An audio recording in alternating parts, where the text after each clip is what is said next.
Assalamu alaikum. How would I lose 30 pounds as soon as possible, as efficiently and sustainably as possible as a busy Muslim business owner with a very jam-packed work schedule, family life, everything else that you might be experiencing right now if you're watching this video and you're a busy Muslim business owner, parent, family man, family woman, whatever you might be. If you're busy and that's an obstacle for you in getting in shape, I want to do this video for you specifically because I'm going to share the exact step-by-step that I would do if I needed to lose 30 pounds right now. So I'm going to put on my nerd glasses because I actually have a presentation prepared for you, inshallah, that's going to help you out a lot. So hopefully you can see my screen.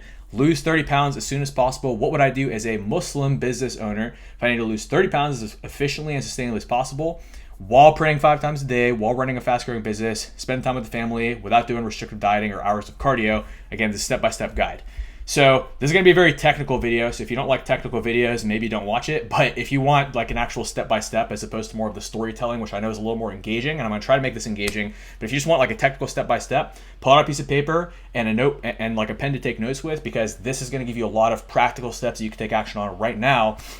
And it's going to change your life. And I really want you to commit right now to applying what you're going to learn in this video, because if you're going to watch this video and not apply what this is, you're about to waste 15 minutes or however long this video is. But I don't want you to waste your time, because that's not what I'm about, and that's not what you're about as a busy business owner. So if you're watching this right now, commit to actually taking action at the end on what you're going to learn today, and make sure to take good notes, be a good student, inshallah, always seek ilm. So without further ado, let's dive into it. So the first thing I would do is optimize my metabolism, my habits, my mindset, and my environment. Okay, this is super important. It's something a lot of people overlook because they just say, oh, I'll just cut out carbs. Oh, I'll just eat less. Oh, I'll just go to the gym really hard. Oh, I'll just get a trainer. Oh, I'll just do this. Oh, I'll just take the supplement. Everybody wants to do the quick fix, but if you're just looking at a quick fix mindset, then you might lose weight. You're unlikely to lose weight, but if you do, you might lose weight. But then guess what? You're just going to gain it back because you can't stick with the habits.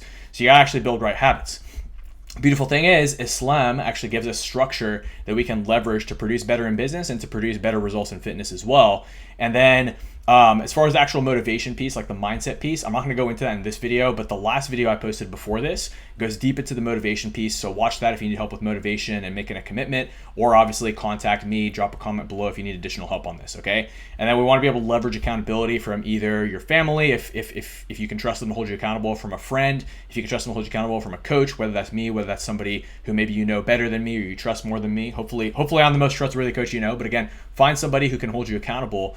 And then the other just caveat before I dive into everything is, nothing that I ever share with you is like set in stone, right? Everybody needs a custom routine for them because we all have different lives, we all have different needs. So I'm going to share what I'm doing and generally what the structure looks like. But if I showed you my clients' meal plans, training plans, everything, every client has a different plan because every client has a different lifestyle, needs, specifications, family life, business. Everybody's got a different everything. So that's why it needs to be truly customized to you. And I've been doing this for a very long time, almost 6 years now, alhamdulillah. So I have the expertise to customize it to you. But in this video, you're going to learn a format that you can generally apply to yourself. And I'm happy to give you specific help on this at the end of this video as well, inshallah. But anyways, so you need to be able to schedule in business, family life, prayer times, etc. Otherwise, again, you're going to drop the ball on one of these priorities. And, as Muslim men and women who are running a business, trying to run a family, everything else, we got to be on point with all of these things, okay? So this is what the modern Muslim man routine looks like, what the modern Muslim fitness routine looks like, is 5 a.m., wake up, pray tahajjud, meal prep, and meal number 1, journaling. Now you might batch meal prep. Like for instance, I just had a new client come in yesterday, and the meal prep days I set for him is Wednesday nights and Sunday nights because that's what's going to work with his schedule. But again, that might be different for you and it's different for me, right? From there, 5:40 a.m. based on the prayer times at my masjid, I head to the masjid for Fajr. 6 a.m. we pray, and then usually about 6:15 I head from the masjid to the gym. It takes about 15 minutes to get there, so 6:30 to 7:30 a.m. workout.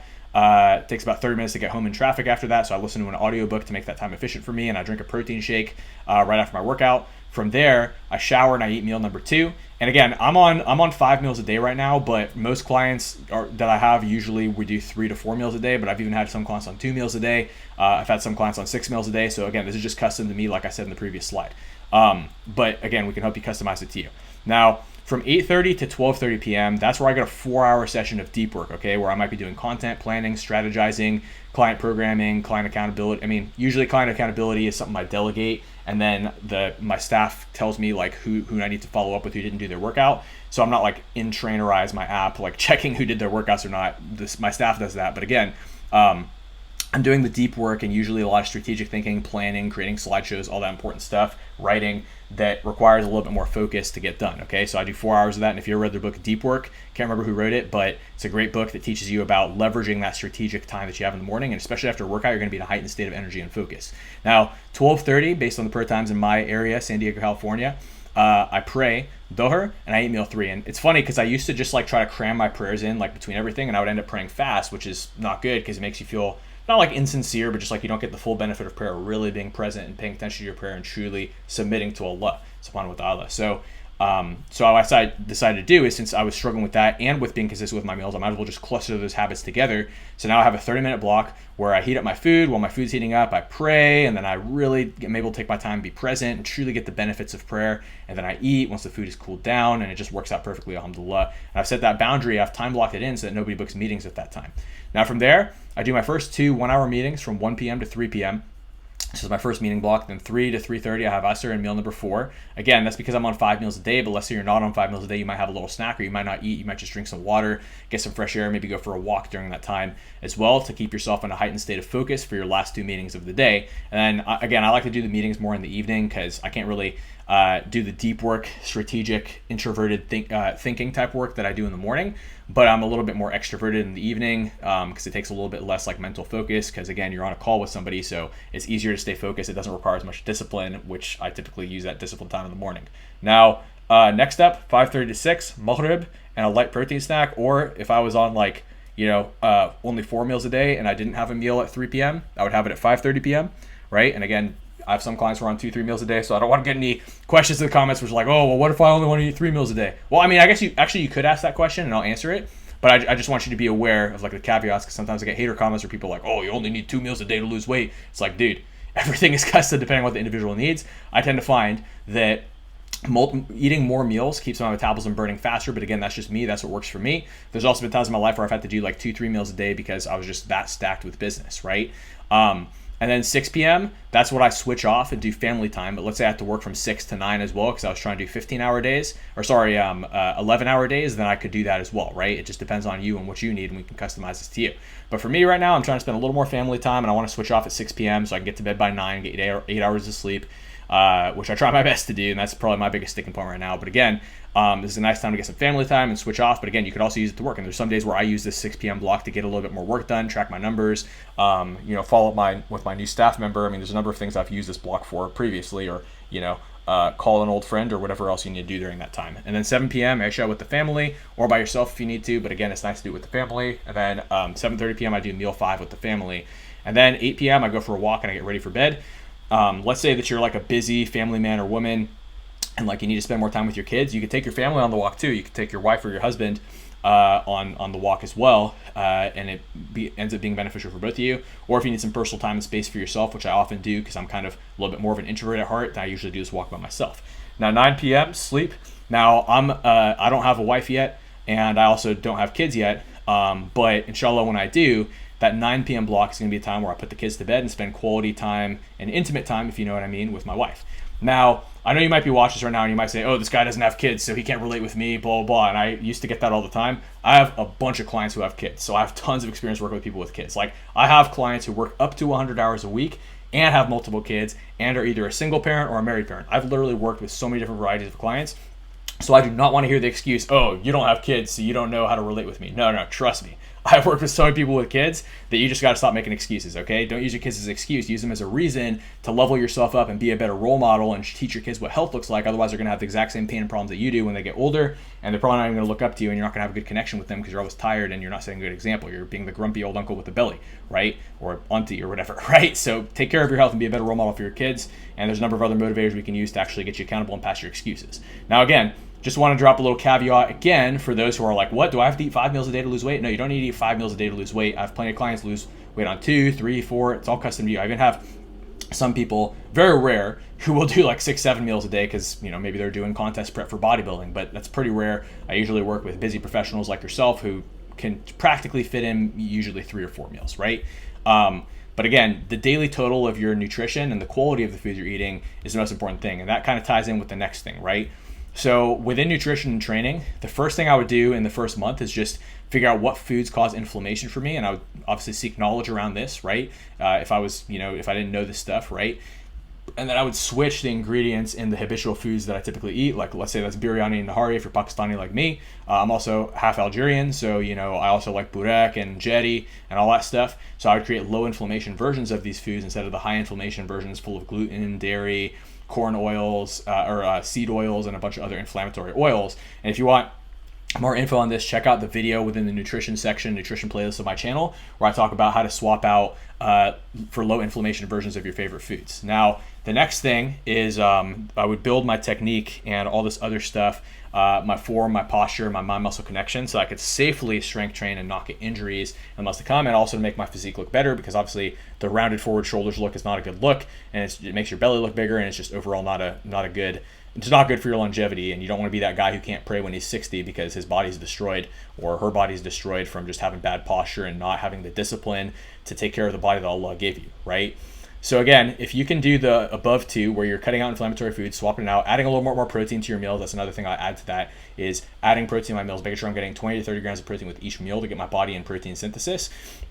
That alone will both leverage newbie gains, and it'll improve my nutrient partitioning, which would then, as a byproduct, burn 5 to 10 pounds of fat without even needing to be in a deficit yet, because my nutrient partitioning improved. And it'll also lead to 5 to 10 pounds of lean muscle growth, or lean mass growth, which is essentially a recomp where you stay around the same weight, but you gain muscle while losing fat at the same time. Now, you can't necessarily do that forever, but you're getting newbie gains, you're getting muscle memory of back when you used to be in better shape. So that progress comes pretty fast, and that's where we get that first 5-10 pounds of fat loss. Now, in month 2 and beyond, I would figure out a sustainable calorie deficit. So for many people, that's just diet related. For some people, that could be cutting out carbs from your last meal. For some people, it could be skipping your first meal because your metabolism is optimized now to where it's not going to crash your metabolism like it might currently be doing if you're not eating all day, right? Which I talk about in another video on my channel, so make sure to check that out if that's you, right? But I would figure out a sustainable calorie deficit, which for me is just doing cardio after I lift. And for a lot of people, cardio isn't sustainable, which is why for a lot of clients I don't use cardio. But for myself, I can multitask that with my content block, so it actually makes things easy with my business, right? And then in month 2, I would also begin strength training once my technique and mind-muscle connection are on point. Might take 3 months, but usually it's in month 2 where we can start strength training. And that allows me to leverage the benefits of strength training with nutrient partitioning, with metabolic capacity, with the fact that muscle burns calories very rapidly compared to like other types of weight, right? So again, super important stuff. Now from there, it's just a game of math. So if you're in a sustainable calorie deficit, you know your numbers. Just like with budgeting, if you're saving a little bit of money each month, it's just a game of math. You'll be able to save out X amount of money over X amount or over Y amount of months, depending on the math, right? So same thing with calories. That's how it works. And then I would obviously want to, have a training plan that's custom to my body type to get results. So like for instance, if I had really bad posture, I'd want to work a lot more back. If I had lower back problems, I'd want to work a lot more core and glutes and loosen up my hips. So little things like that we can customize for you as well. Typically what we see is about 5-10 pounds of fat loss per month. So this would take me about 3 to 6 months to lose that 30 pounds. And again, I'd easily be able to keep it off for life because the routine is sustainable and it's custom to me, my schedule, and my needs. Now, after losing the weight, what I would do is I would do the reverse dieting phase again. So we're boosting metabolism and we're baby stepping up calories while doing a mix of powerlifting, strength training, and bodybuilding training so that the extra calories go towards muscle growth. And then I would ease into intuitive eating to where I wouldn't have to track it all the time anymore. And then that way I could easily maintain the physique because my metabolism's fast. And I've also switched to intuitive eating. And this might take you, 6 months, it might take you 9 months, it might take you a year, but within a year, by February of next year, if you're watching this right now on February 1st when I'm recording it in 2022, then 2023 February, your life is changed by that time, right? And if you think about the whole span of your life, 1 year really isn't a very long time. Now, the funny thing is I'm actually doing a variation of this. I only need to lose about 15 pounds right now after the last year of just my business really taking off, living with entrepreneurs. While I still have abs in the right lighting, I want to have abs in all lighting, get back down to 8% body fat. In order to get there, I need to lose about 10-15 pounds. So I'm just estimating 15, so I'm being a little more conservative, right? So month 1, I've just been building my habits, my routines, building back muscle, re-optimizing my metabolism, getting my body used to training 4 times a week again at a very high intensity. And then month 2, I'm going to be adding in the regimented cardio protocol, which is a sustainable deficit for me because I can multitask it with writing content while I'm on the cardio machines, right? But for you, it might be a little bit different. And then month 4 is going to be Ramadan. So it's going to be April of 2022. So I have a Ramadan protocol that I'm actually going to be doing a video on later this week, inshallah. So subscribe if you don't want to miss that, which I think a lot of you guys already subscribed to me for that specifically if you came over here from TikTok. And then month 5 after Ramadan, I'm going to reverse diet myself back up. Or if I'm in a phase of my business where I can kind of spend a little bit more time, preparing for a physique competition, I might do a physique competition after Ramadan. But if not, I just do the reverse diet so that I can maintain 8% body fat easily, while also having maximum energy for my business family. So even though my main protocol or my main priority in Ramadan is going to be praying Tarawih, being a better Muslim, all that stuff, I'm still going to be able to leverage fat loss, even training just 3 days a week in Ramadan, because again, I know what I'm doing, and I'll teach you that as well, inshallah, on Friday, and then answer your questions. So if you have questions for that video too, drop them down below, and I can answer those questions in the next video, inshallah. But so if you're watching this right now and you made a commitment to yourself, like I asked you to at the beginning of this, to take action on what I've taught you, what I want you to do is, I know that you have questions on this, so let me know what questions you have in the comments below, inshallah, so I can answer those either in the comments or in another video to make sure you're 100% clear on exactly what you need to do to get results. And if you want a personalized consultation on this, just comment down below with the word consultation. I have a few times open next week where we can do a quick 10-15 minute Zoom call just to help you out.